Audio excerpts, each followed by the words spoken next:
5 months since recovering from COVID-19, Riza's sense of smell has yet to normalize.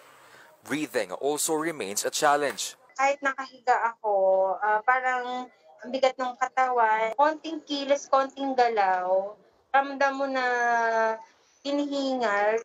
Barney Heroy still has difficulty sleeping 7 months after contracting the virus. Nagigising ka sa gabi and then parang ang bilis ng heartbeat mo. The two are experiencing what is called long COVID. This is when effects still manifest even after recovery. Medyo tumatagal ang komplikasyon in terms of yung epekto ng inflammation sa katawan natin. Kaya naapektuhan din yung mga ganong klaseng sintomas na tumutuloy pa rin maski wala na yung mikrobyo or yung virus sa katawan. Infectious disease expert Dr. Ronjin Sulante estimates that around 1,000 recovered patients experience long COVID.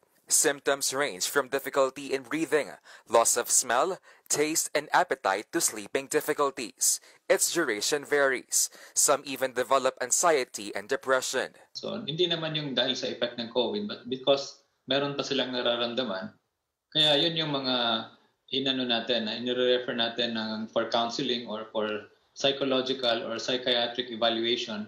Health experts say these symptoms should be monitored and medical help must be sought if they worsen.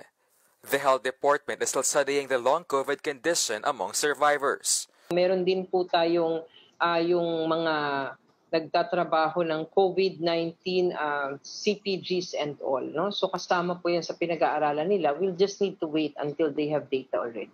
Sulante advises survivors to still get vaccinated to avoid further complications.